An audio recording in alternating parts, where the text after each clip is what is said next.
When you play the Game of Thrones, you win, or you die. Strangely, one of the most accurate portrayals of how modern power politics works is a show with dragons and magic. Robert Guest is a deputy editor at The Economist.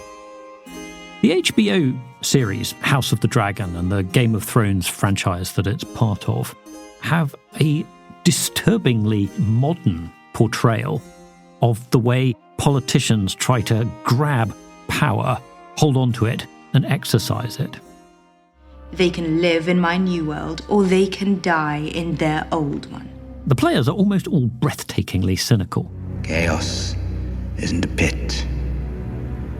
Chaos is a ladder. They scrabble for more power when they already have plenty. They take every opportunity to enlarge their territory simply because they think they can.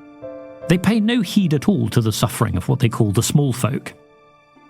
It's a world that Vladimir Putin would understand. Its morals are pretty much the same as those of the warlords currently turning Sudan and Yemen to ash and rubble. And the way that Westerosi victors humiliate the vanquished, it brings to mind the way China's Communist Party humbles anyone who even hints at challenging Xi Jinping. On all sides, leaders seek weapons of mass destruction, which in Westeros doesn't mean nuclear weapons, it means dragons. When dragons flew to war, everything burned. Several politicians in Westeros have a modern flair for populist gestures. Ordinary people hate crime, so the leaders make a show of brutalising criminals. Who are they? Ratcatchers. In one episode, Daemon Targaryen dresses his men in flamboyant gold cloaks before leading them out for a night of noisily murdering alleged murderers, cutting the hands off alleged thieves, and violating rumoured rapists. Beginning tonight, King's Landing will learn to fear the colour gold.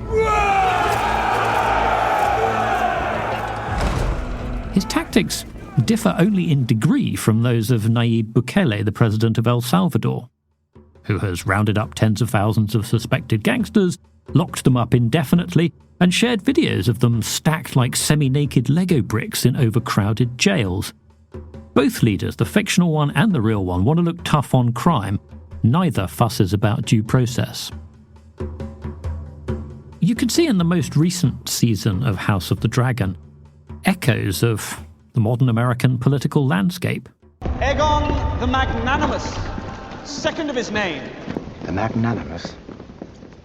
This time on the throne we have a narcissist with improbable hair who knows nothing about governance and says whatever he thinks will please the audience in front of him. When grown-up officials offer sage advice, he grimaces with boredom. When devious courtiers want to sway him, they flatter his preposterous ego.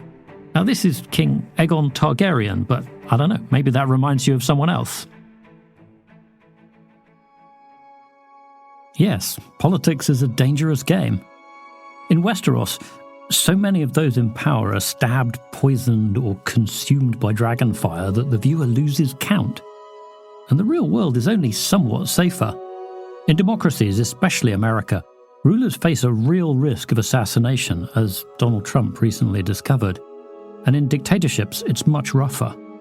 Over the past half-century or so, of the despots who've lost power, 2/3 ended up dead, in prison, or in exile.